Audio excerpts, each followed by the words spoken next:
예수께서 성전에 들어가사 성전 안에서 매매하는 모든 사람들을 내쫓으시며 돈 바꾸는 사람들의 상과 비둘기 파는 사람들의 의자를 둘러 엎으시고 그들에게 이르시되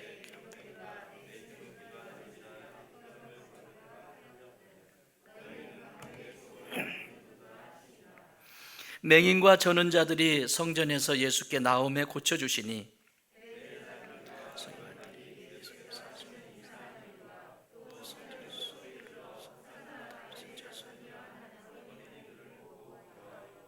예수께서 말하되 그들이 하는 말을 듣느냐? 예수께서 이르시되 그렇다. 어린 아기가 젖먹이들의 입에서 나오는 찬미를 온전하게 하셨나이다 함을 너희가 읽어 본 일이 없느냐 하시고.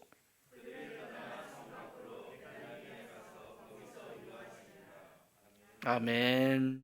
자, 지난주에 우리가 이 전 본문인 예수님께서 예루살렘에 들어가시는 장면을 통해서 말씀을 우리가 살펴보았습니다. 말씀 속에서 예루살렘에 이제 예수님께서 마지막 공생애를 마치고 십자가를 지시기 위해서 3년의 공생애를 마치고 예루살렘에 들어가셨어요. 이제부터 십자가의 길을 걸어가는 것입니다. 이제는 세상 속에 나가서 기적과 이적을 나타내는 것이 아니라 예루살렘 안에서 일어나는 일들입니다. 예루살렘에 들어오셨어요. 여러분, 우주의 중심은 어디일까요? 우주의 중심, 하나님이 보실 때, 네? 우주의 중심, 화성? 우주의 중심은 지구입니다. 지구의 중심은 이스라엘, 이스라엘의 중심은 예루살렘, 예루살렘의 중심은 성전, 성전의 중심은 지성소, 지성소의 중심은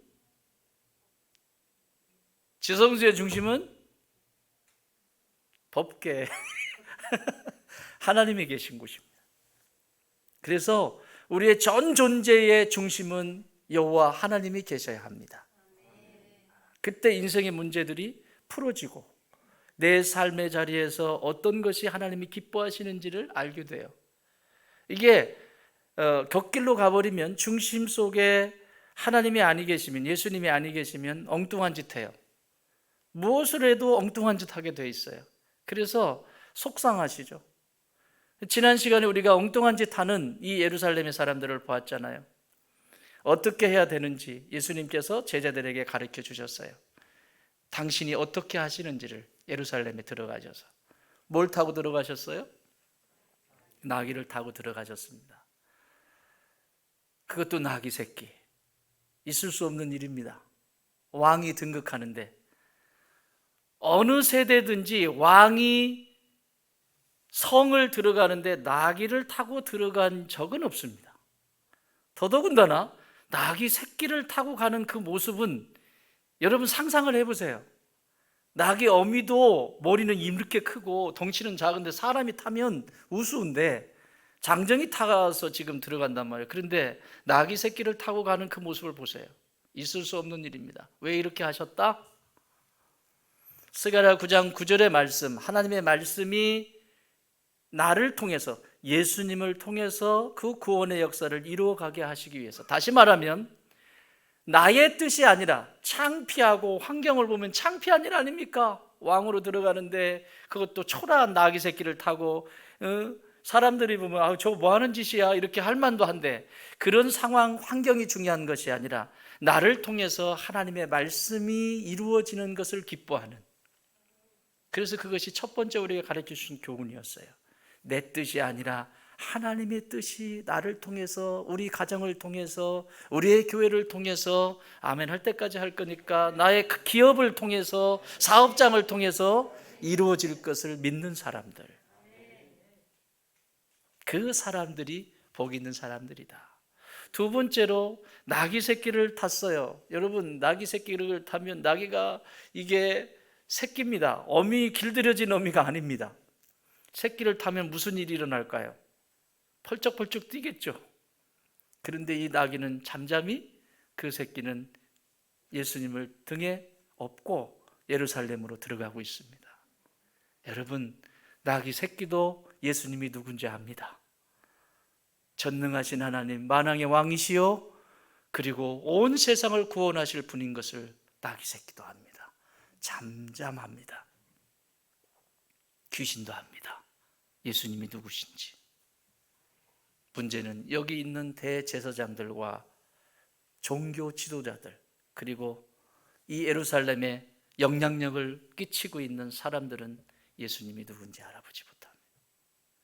더 나아가 오늘 나는 성전에, 교회에, 그리고 신앙인으로 살아가면서 나는 정말 예수님을 아나?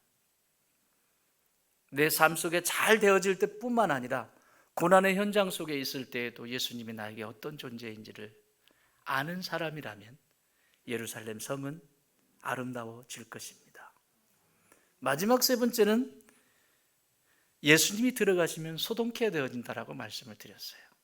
어느 곳이든지 인류 역사 속에서도 2000년 전에 예수님이 이 땅에 오셨을 때도 인류 역사 속에 소동이 일어났고, 그리고 BC와 AD로 나누어지는 그 획을 긋는 사건이 예수님의 역사 속에서도 그렇고, 또 한 나라의 부족에 예수님이 들어가셔도 견디지를 못합니다. 그래서 사살시켜버립니다. 선교사님들이 복음을 들고 가면 사살시키고, 그리고 이 땅도 그렇지 않습니까? 지금도 양화진에 가면, 그 외국인 묘지에 가면 선교하신 선교사님들의 묘가 거기에 있지요. 수없이 많은 사람들이 복음을 증거할 때 예수님을 밀어냅니다. 왜요? 견딜 수가 없습니다. 받아들일 것이냐 밀어낼 것이냐와 늘 갈등합니다. 오늘도 마찬가지입니다. 오늘도 하나님의 말씀이 선포되어지면 그 말씀이 내 안에 찔림이 될 때, 그 찔림이 되는 것을 아멘으로 받고 그리하면 그러면 내가 어떻게 해야 됩니까? 라고 하는 그 주제가 오늘 한 주간에, 이번 한 주간에 내 주제가 된다면 그 영혼은 사는 것이고, 내게 찔림이 됐는데 그건 당신 소리고 네 소리고 나와 상관이 없다 하면 반드시 생명의 예수님을 죽이게 될 것입니다. 그래서 소동케 하는 일들이 일어난다고 했어요. 그 소동케 되는 것을 하나님의 말씀과 기도로 순종함으로 소동시키는 사람들이 되라, 이렇게 말씀을 드렸어요. 오늘은, 지난주에는 주일에 일어난 사건이고요, 오늘은 월요일에 일어난 사건입니다. 월요일에 베다니에 들어가셨다가 다시 예루살렘 성전으로 오셨습니다. 여러분, 베다니라고 하는 것을 잘 기억하세요. 위치적으로 베다니에 예수님은 이 공생애를 마치시고 이 사역을 하실 때 베다니에서 예루살렘에 들어오셨다가 또 나가셨다가 베다니로 가셨다가 또 들어오셨다. 이게 반복이 돼요. 성경을 읽으실 때 헷갈리지 마시고 베다니로 가셨다가 또 그 이튿날 오셨더라고요. 베다니에서 오신 거예요. 그러니까 베다니 누가 살고 있죠? 나사로, 마르다와 마리아가 사는. 예수님은 주 거치하는 곳이 그 집이었어요. 누구네 집이라고 얘기 안 하지만 성경은 예수님이 예루살렘에 올라오시면 어김없이 그 집에 가셨어요. 사랑하는 여러분, 예수님이 어느 곳에 가시든지 어김없이 여러분의 집을 찾기 바랍니다. 내가 이 일을 누구한테 맡기지? 니네 집에 맡겨야 되겠다. 내가 이걸 누구한테 맡기지? 고민하게 만들지 마세요. 예수님이 베다니의 그 나사로의 집, 그 집에서 집으로 물러나셨다가 다시 지금 월요일 날 성전으로 들어가시는 장면을 오늘 기록하고 있습니다. 이 성전, 여러분, 성전이라고 하는 것은 이 당시 2000년 전에 헤롯 성전인데, 무너지고 헤롯이 자신의 인기몰이를 위해서 성전을 세워줬죠. 그럼에도 불구하고 그것은 하나님이, 예수님께서 그것을 아버지의 집이라고 말하고 기도하는 곳이라 말하고, 내 아버지 집이기 때문에 여기 함부로 하지 마라. 그리고 그것이 강도의 소굴처럼 무너져 있음에도 불구하고 예수님은 성전이 엉망이기 때문에 나는 성전에 찾지 않을 거야, 이렇게 하신 적이 한 번도 안 계십니다. 아버지의 집이기 때문에 세상적으로 볼 때 타락한 모습이 있음에도 불구하고 예수님은 또다시 찾으시고 그것을 위해서 중보하시고 기도하시고 회복하시는 도구로 쓰임 받으셨어요. 자, 오늘날 이 세대를 보면서 이런 말들을 많이 하죠. 교회가 마음에 안 들어서, 누가 뭐가 마음에 안 들어서, 뭐가 마음에 안 들어서, 그런 얘기는 하지 마세요.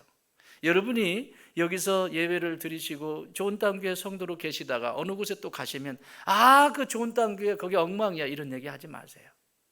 그건 좋은 모습이 아닙니다. 하나님이 계시는 교회, 하나님이 계시는 그 성전은 어느 곳이나 다 귀합니다. 그러므로 나를 부지런히 살피고 어느 곳에 가든지 귀히 여기는 그 터를 통해서 내가 이만큼 성장한 거잖아요. 그 교회 공동체를 통해서 성장한 거잖아요.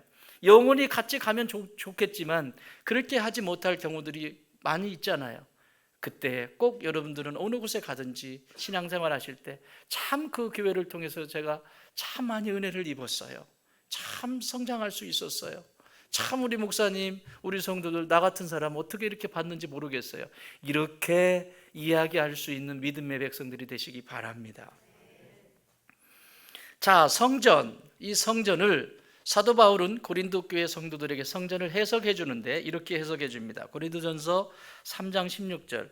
너희는 너희가 하나님의 성전인 것과 하나님의 성령이 너희 안에 계시는 것을 알지 못하느냐. 성전이 어디래요? 내 안에. 여기가 성전이랍니다. 여기에 지성소가 있어요. 그래서 이 본문을 해석을 우리 젊은 세대들이 어떻게 해석하냐면 그러면 교회 안 가도 되네? 내가 성전이니까? 내가 교회니까? 뭐 교회 갈 필요 뭐 있어? 내가 교회인데? 잘못된 교회론입니다. 반쪽짜리 교회론이죠.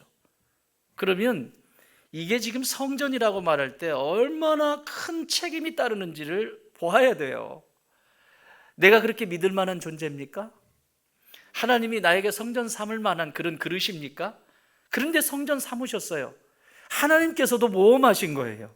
내가 성전이 된다는 것은.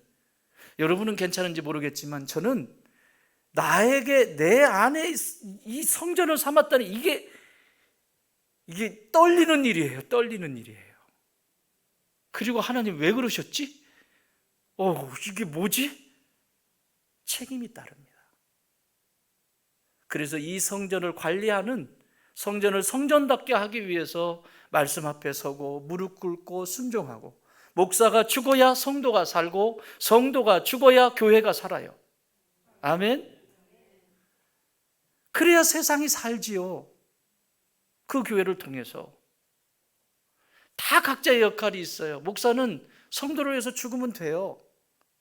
성도는요, 말씀 받고 말씀 붙들고 죽으면 돼요. 그것만 하면 돼요. 그러면 그 안에서 생명의 역사가 일어납니다. 지는, 너는 이런 거 할 필요 없어요. 왕 같은 제사장이라고 하니까 너나 나나 다 똑같다. 이게 얼마나 해석이 이상한 해석인지. 여러분, 목사는 교회의 제사장이에요. 그런데 여러분, 성도 여러분은 세상 속의 만인 제사장입니다. 믿으십니까? 근데 교회 와서 제사장 노릇하려고 그래. 그건 안 되는 거죠. 밖에 가서 제사장 하라고 그랬더니 교회 와서 제사장 하려고 그래. 이게 지금 이런 문제들이 생기는 거예요. 교회 속에 질서도 무너지고 그냥 이게 그런데 쓸데없는데 힘 빼앗겨서 하나님의 구원의 역사를 펼쳐가는 교회, 건강한 교회들이 되지 못하고 있는 것입니다. 사랑하는 여러분, 오늘도 사도 바울의 정의, 성전, 그 안에 내 안에 성령의 전인 것을 알지 못하느냐? 성전인 내 안을 들여다보면서 오늘 예수님께서 이 성전을 수리하시고 회복하시는 장면을 통해서 교훈을 얻으시는 축복의 시간이 되시기 바랍니다. 12절 같이 봅니다. 시작. 예수께서 성전에 들어가사 성전 안에서 매매하는 모든 사람들을 내쫓으시며 돈 바꾸는 사람들의 상과 비둘기 파는 사람들의 의자를 둘러 엎으시고. 예수님이 화가 나셨어요. 아버지의 집이 아버지의 집이 아니에요. 성전이 성전이 아니에요. 장사꾼들이 모여 있는 곳이지. 그래서 막 엎어버렸어요. 그런데 여러분, 예수님께서 공생애를 요한에게 세례를 받고 공생애를 시작하면서 시험을 받으시고 그리고 예루살렘에 들어가셨을 때, 그때도 성전에 들려졌을 때 이런 상황이었습니다. 그때 상황을 요한복음 2장 15절에서 이렇게 말씀합니다. 노끈으로 채찍을 만드사 양이나 소를 다 성전에서 내쫓으시고 돈 바꾸는 사람들의 돈을 쏟으시며 상을 엎으시고. 공생애 3년이잖아요. 공생애 처음 시작할 때 예루살렘 성전에 들리셨어요. 그때도 이런 모습이었습니다. 자, 2년 전에 뒤집어 엎었던 예수님, 2년 전에 예수님이 그렇게 거룩한 분노, 화를 내시면서 이걸 엎으시면서 제대로 서라고 외치셨는데 시간이 지났는데도 여전히 이 성전은 바뀐 것이 아무것도 없습니다. 이것이 문제입니다.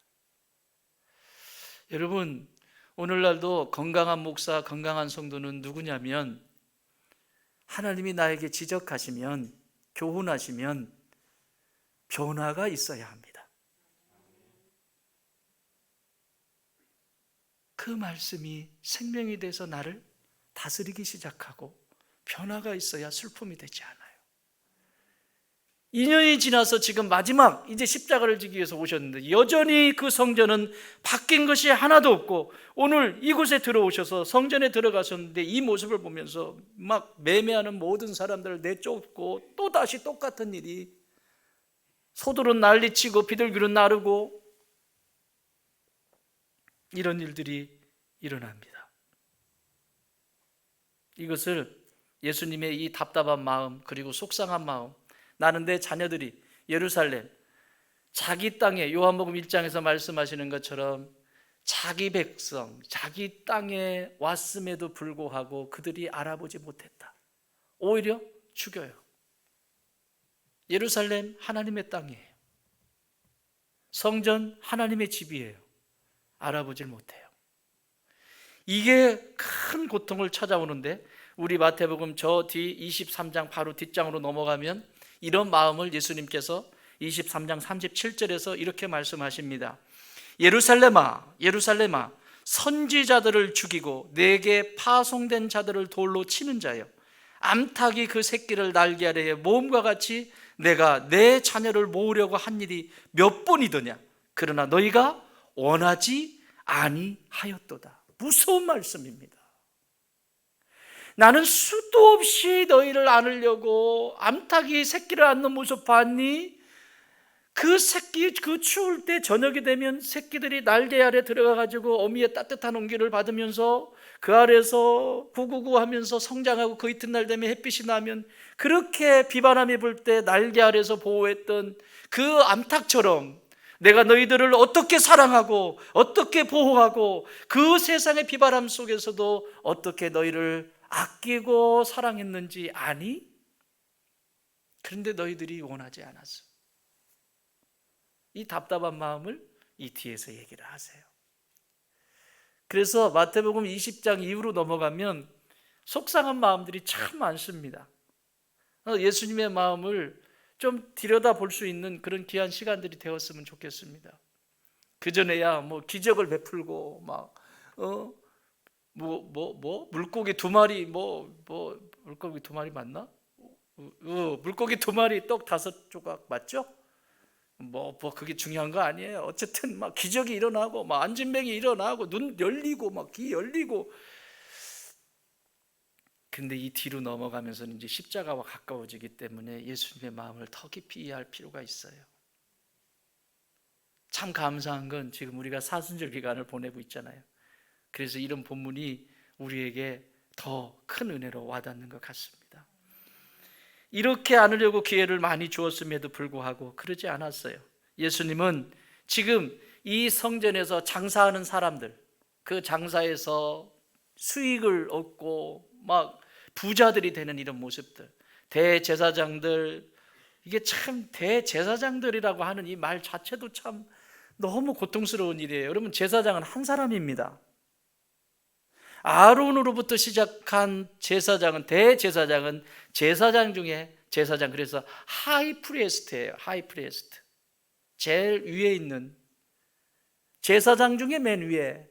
그래서 아론이 죽어야만 그의 아들이 제사장, 대제사장이 되고, 그 아들이, 그 사람이 또 죽으면 그 다음에 대제사장이 세워지고 이런데, 지금 예수님 당시에는 대제사장들, 이게 얼마나 타락했는지 아시겠죠? 무서운 일입니다. 저는 이 단어를 읽을 때마다 와, 이거 어떡하냐, 이게 내 안에도 있을 텐데, 오늘 이 시대의 교회들 안에도 있을 텐데, 대사장으로 끝나야 돼요. 대사장들 하면 안 돼요. 너나 할 것 없이 돈 주고, 이 악한 세대가 지금 돈이면 다 되잖아요. 돈으로 주고 사면서 여전히 살아있는데, 그래 너 요번에 했으니까 다음에 네가 해. 그래서 이임식 취임식 살아있어요. 그러니까 대제사장 했던 사람들이 얼마나 많이 있습니까? 이게 얼마나 부끄러운 일인지 모릅니다. 담합해서, 장사꾼들과 담합해서 이윤을 챙기고 자신들의 삶과 그 풍요로움을 누리기 위해서 축적해 놓고, 이게 뭐죠? 여러분 질문할게요. 노후 준비 되셨습니까?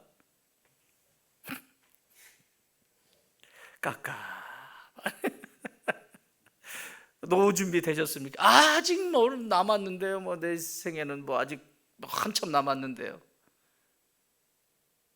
그런데 여러분, 지금 이 사람들이 노후 준비하는 것 같지 않아요? 이 땅에만 관심이 있으니까 어떻게 더 많이 축적해 놓고 더 많이. 그런데 여러분, 진짜 예수님이 여기서 가르쳐 주고 싶으신 것은 노후를 위해서 살지 마라. 따라합시다. 사후를 위해서 살자.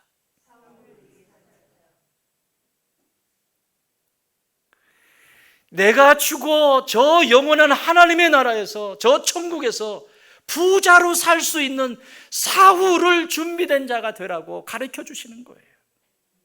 고작 성전에서 거기서 한 푼 더 벌어서 조금 더 벌어서 그 가난한 사람들, 심지어 비둘기까지 판다는 것은요, 여러분, 비둘기를 드릴 수 있는 것은 가난한 사람이 드리는 거예요. 진짜 가난한 사람들이. 근데 그것까지 팔아서 이윤을 남겨요. 양이나 염소하면 그래도 좀 뭐 그런가 보다 그럴 텐데, 여러분 뭐까지 팔아요? 지금 여기서 비둘기까지 팔아요. 여러분, 비둘기를 판다는 것은, 비둘기를 제물로 드린다는, 내가 드릴 게 없어요. 다른 사람들 양 드리고 염소 드리고 소 드리는데 나는, 우리 집은 가난해서 드릴 게 없어요. 그래서 비둘기를 드리는 건데, 거기서 또 비둘기에서 이윤을 남겨요. 그래서 부를 축적하고, 있을 수 없는 일이 일어나고 있습니다. 사랑하는 여러분, 다시 질문하겠습니다. 사후 준비 되셨습니까? 이 대답이 없어. 이거 큰일 났네. 이건 아멘이 나와야 돼. 노후는 모르겠어. 노후 준비 되셨습니까? 글쎄요, 한 게 없어요. 보험도 든 게 없고. 그런데 사후는, 다시 질문합니다. 사후 준비 되셨습니까? 이건 반드시 되셔야 돼요. 여기서 이제 조금 더 나가면 여러분이 얼굴이 검어질 것 같아서, 여기서 사후 준비 잘 되셨습니까? 그러면 이럴 것 같아서. 여러분, 사후 준비를 잘하신 사도 바울은 이렇게 말하죠. 나의 달려갈 길과 주 예수께 받은 사명, 곧 하나님의 은혜의 그 복음을 전하는 일을 마치려 하면은 나의 생명을 조금도 귀한 것으로 여기지 아니하였다. 사도행전에서 말씀하시잖아요. 또 갈라디아서 마지막 6장에서 뭐라고 말씀하세요?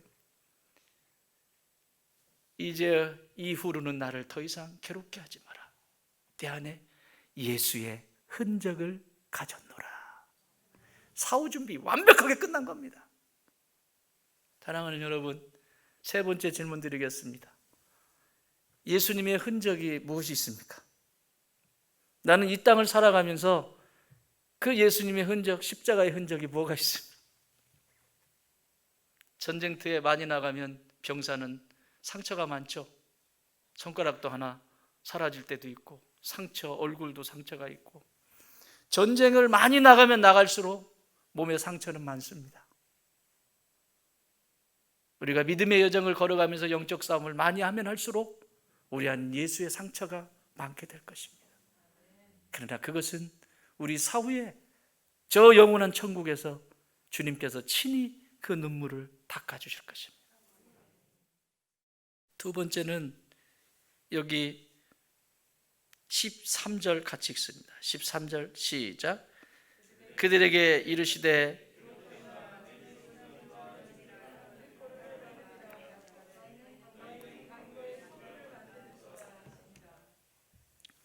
내 집은 뭐라고요? 기도하는 집이라 일컬음을 받으리라 했는데 너희는 그것을 강도의 속을 강도의 집으로 만들었다. 강도의 집으로 만들었다. 완전히 바뀐 거죠. 여러분, 성전은 하나님을 만나는 곳입니다. 출애굽기에 보면 성막을 세워주시면서 하나님께서 이렇게 이스라엘 백성들에게 모세에게 말씀하십니다. 거기서 내가 너와 만나고 뭐 하는 곳이라고요? 만나고 미팅하는 곳입니다. 성전은 만나는 곳입니다. 하나님이 데이트하는 곳입니다. 교회는 만나는 곳입니다. 어떤 하나님? 전능하신 하나님을 만나는 곳입니다. 내가 만나는 하나님은 그냥 하나님이 아니라 전능하신 하나님, Almighty God이라고 하는 전능하신 하나님은 어떤 하나님이냐?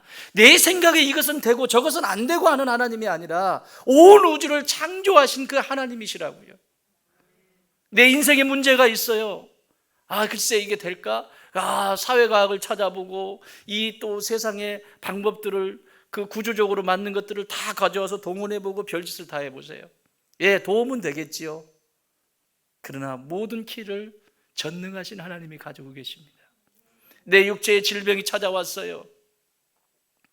사람들은 손을 쓸 수 없대요. 아니, 손 쓸 수 있는 것도 마찬가지죠. 육체의 질병이 찾아왔어요. 누구부터 찾습니까? 누구부터 찾습니까?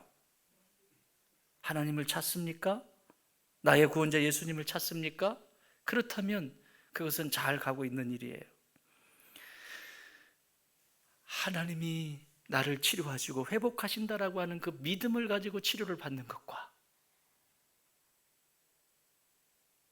의사들의 힘과 그리고 세상의 과학의 힘으로 다 맡겨버리는 내 인생은 완전히 다릅니다. 여러분, 이런 논문은 수도 없이 많이 나왔습니다. 이전에. 지금도 딱 때리면 쫙 뜹니다. 신앙이 있는 사람과 신앙이 없는 두 그룹을 연구를 했잖아요. 신앙이 있어요. 치료를 받으면서 똑같은 암, 똑같은 부위, 똑같은 상태, 몇 기 나오잖아요. 몇 기, 똑같은 조건이에요. 똑같은 조건. 나이도 똑같고 똑같아요. 똑같은 조건에 똑같이 맞춰놓고 한쪽 A그룹은 신앙이 있고 B그룹은 신앙이 전혀 없는 사람, 무신론자들. 어디가 회복이 빠를까요? 당연한 거죠. 이거 의사들이 연구한 거예요.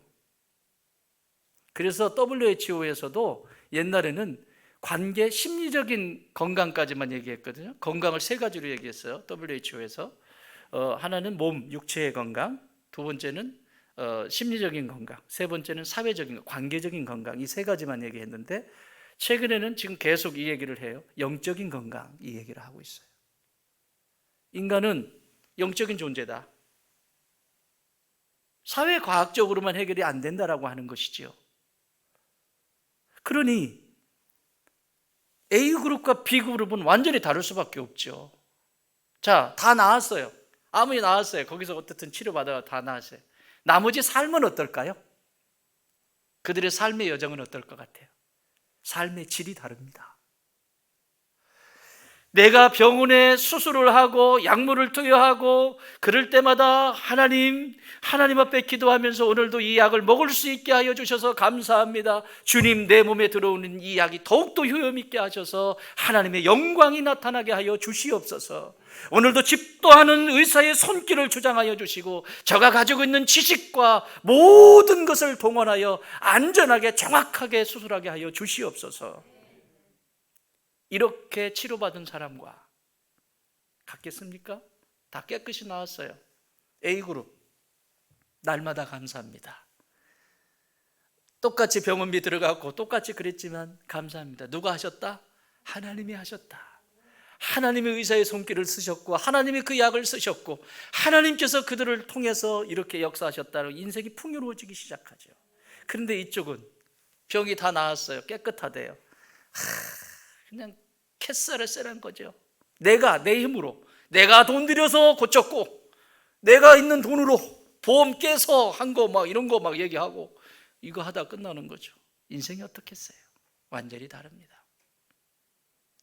자, 오늘 성전이 아버지의 집인데 아버지의 집이 아니에요. 기도의 집이어야 되는데 기도의 집이 아니에요. 거기서 만나겠다고 그랬는데 그 성막은 그곳에 만나는 곳이라고 했는데 만나는 곳이 아니에요. 지금 보니 이것을 500년이 지나서 솔로몬을 통해서 성전을 짓는데 성전을 지을 때도 하나님이 솔로몬에게 나타나셔서 이렇게 말씀하십니다. 열왕기상 6장 12절 네가 지금 이 성전을 건축하니 내가 만일 내 법도를 따르며 내 율례를 행하며 내 모든 계명을 지켜 그대로 행하면 내가 네 아버지 다윗에게 한 말을 너에게 확실히 이룰 것이다. 누구에게 이른 말? 아버지 다윗. 다윗이 성전 건축하고 싶어 했잖아요. 그런데 안 됐어요. 아버지 다윗에게 약속했던 그게 뭘까요? 사무엘하 7장 14절. 사무엘하 7장 14절에서 아버지 다윗과 맺은 언약이 이겁니다.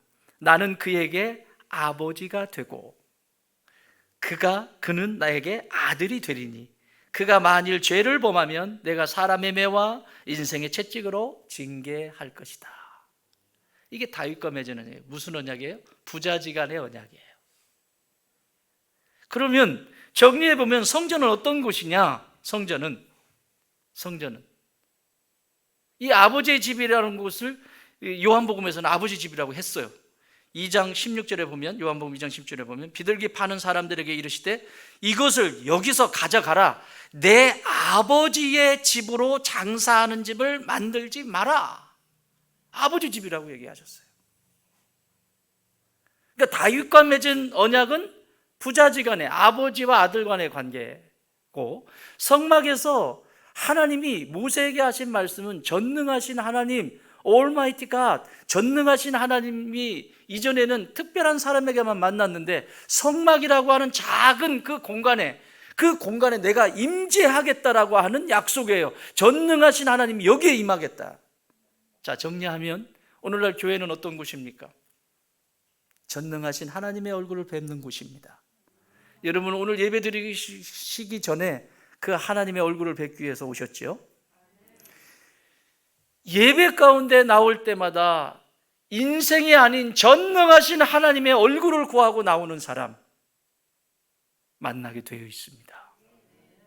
두 번째 다윗과 맺은 언약은 뭐냐면 친밀한 나를 너무너무 사랑하는 그 하나님을 만나는 곳입니다. 그래서 그 친밀한 관계 속에서 이루어지는 것이 성전인데 그 성전이 이렇게도 바뀌어 버렸습니다. 완전히 본질이 바뀌어 버렸어요. 사라졌어요. 더 이상 장사하는 자들과 대제사장들과 종교 지도자들에게는 이러한 하나님이 계시지 않습니다. 전능하신 하나님도 없고 내 호주머니 두둑하면 되는 거고 내가 원하는 것만 채워지면 되는 거고 또 그분과 친밀한 것도 내게 잘해주면 좀 친밀하게 지내는 것 같고 내게 좀 못해주면 괜히 싫어하고 이런 상태가 지금 되어 있습니다. 백성들은 성전에 계신 하나님을 만나는 것보다 자신들의 열심이 근심이 돼요. 그것이 마치 자신들의 영광이 되는 것처럼 찾아다니죠. 그래서 오늘 13절에서는 내 집은 기도하는 집이라 일컬음을 받으리라 하였거늘 너희는 강도의 소굴을 만드는도다. 기도로 채워져야 할 성전 어떻습니까? 지금 아버지의 집에서 강도를 배출하고 있습니다.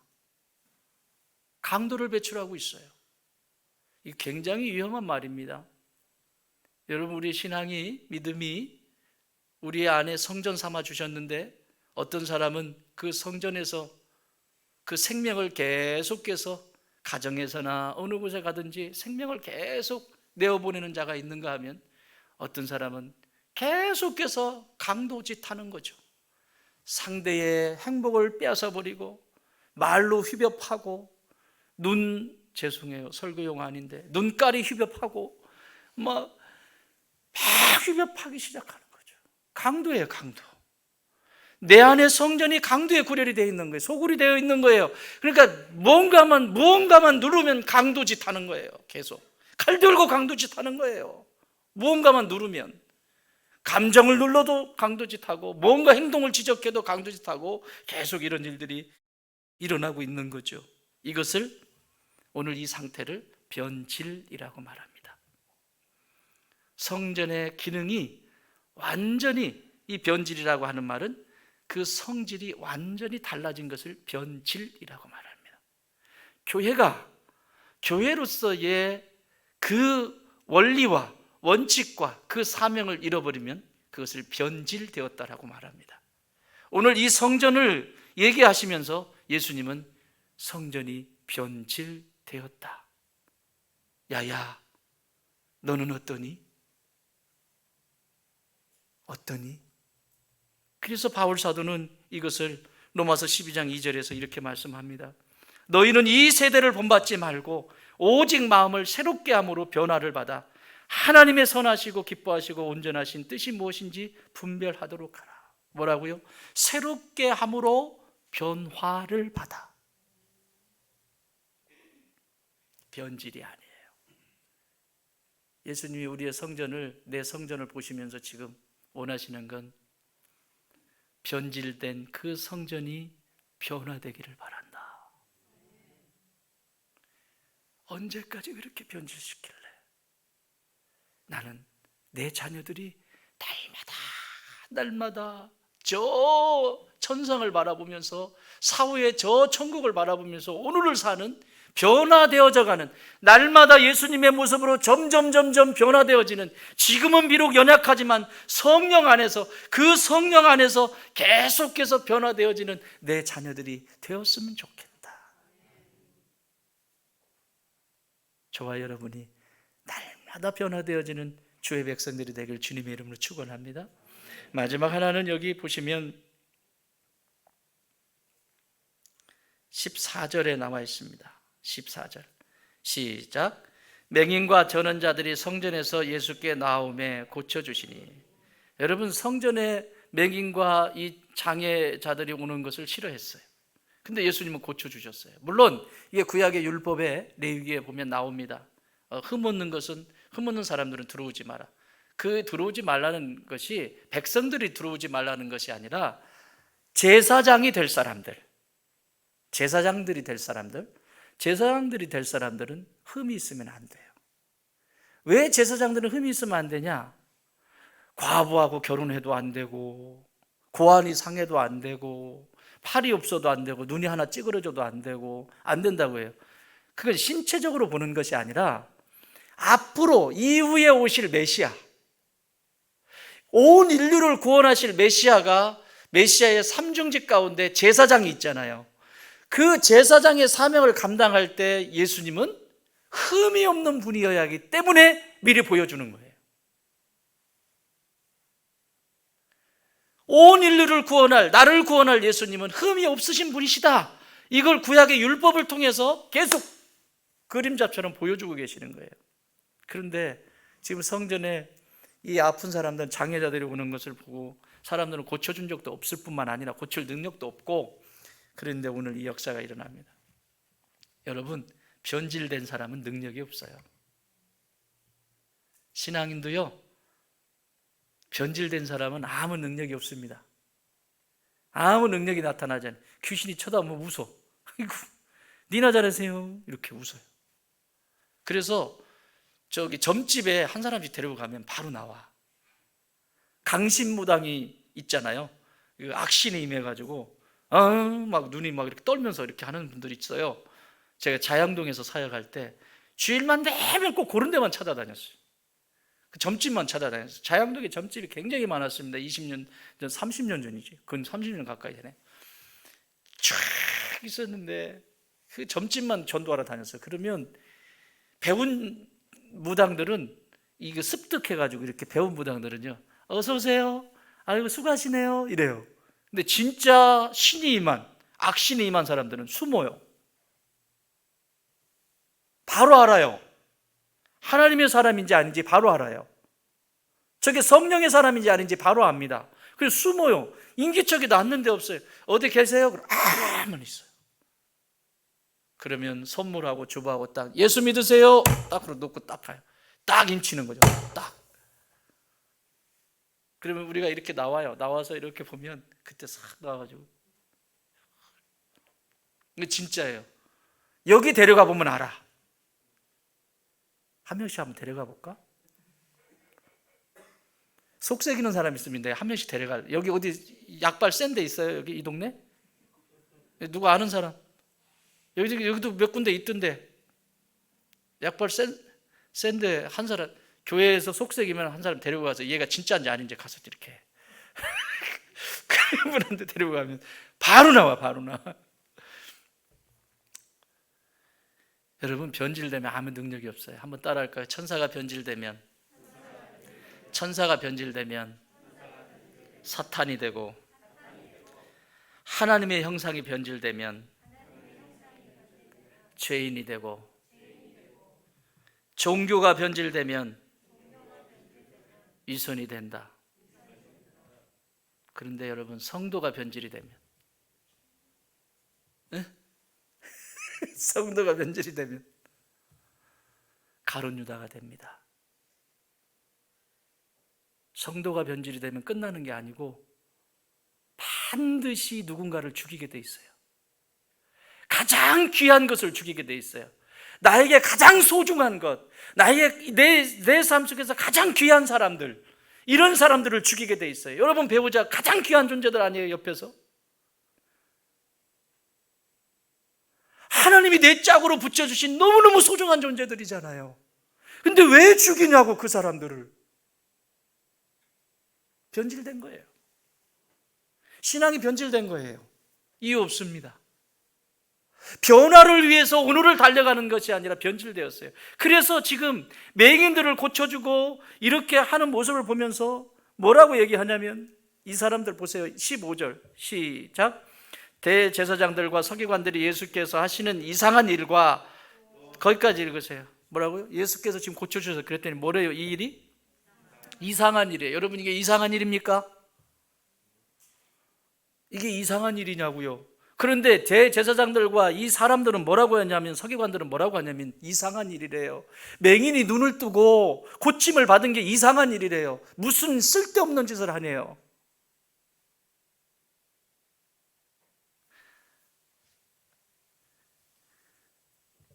여러분, 하나님을 아버지라고 부른다고 하는 것은, 내가 하나님을 아버지라고 부르는 것은 뭘 전제로 하는 거죠? 오늘은 이런 콩가루 집안들이 거의 대부분인데, 내가 하나님을 아버지라고 부른다고 하는 것은 내가 그 아버지의 말씀에 공경하겠다라고 하는 것이에요. 내가 하나님을 공경하겠다라고 하는 것을 전제로 하는 거예요. 내가 하나님 아버지라고 부른다는 것은 내가 하나님을 공경하겠다는 거예요. 또 우리 찬양했잖아요. 왕이신 나의 하나님, 찬양드렸죠. 그 하나님이 나의 왕이시라고 하는 것은 내가 왕이신 그 하나님 앞에 복종하겠습니다. 내 전 존재를 들여서 복종하겠습니다. 입술로 그냥 왕이신 하나님 아니라고요. 주님이라고 부르시는 것도 마찬가지고요. 복종하겠다는 것이잖아요. 당신이 나의 주인이세요. 당신만이 나의 주인이시고 왕이십니다. 어떤 말씀을 하시든지 제가 당신의 말씀 앞에 복종하겠습니다. 순종 가지고도 부족한 복종하겠습니다.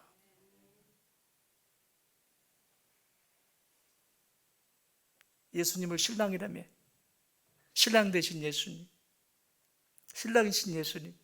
구약에서도 부부관계 이야기로 하나님과 이스라엘 백성들을 얘기하잖아요. 신랑이신 하나님, 신부인 이스라엘 백성, 신랑이신 예수님, 신부인 나. 뭘 전제로 하는 거죠? 하나님, 어떤 상황 속에 있든지, 어떤 내 인생에 어떤 일이 있어도 그 순결을 잃지 않겠습니다. 내 신앙의 순결은 결코 잊지 않겠습니다 라고 하는 고백이 신랑이신 예수님의 고백이에요. 신랑 놔두고 산으로 들러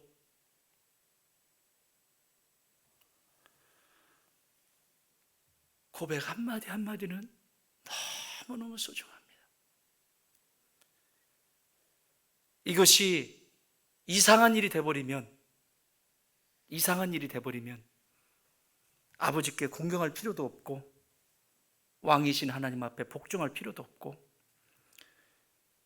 신랑이신 예수님께 순결을 지킬 필요도 없습니다. 당연한 신앙이 이상한 신앙이 돼버려요. 이 얘기만 하고 마치겠습니다. 오래전에 실제 있었던 일입니다. 안수 집사님입니다. 이제 이번에 피택 선거에서 선출 되시는 분들 잘 기억하십시오.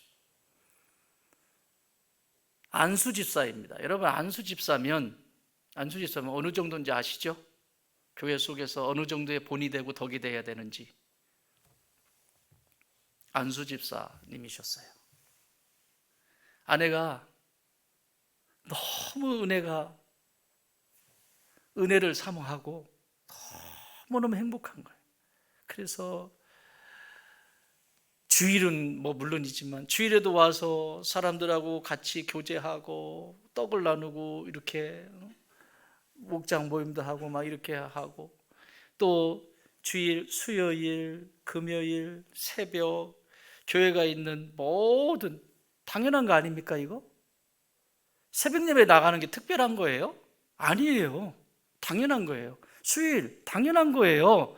특별한 게 아니라고. 그것이 이상한 일이 되면 안 된다고. 그런데 이 안수 집사님께서 아내에게 이렇게 말을 합니다. 어이, 적당히 좀 해. 좀 더 적당히 좀 하라고. 적당히 좀.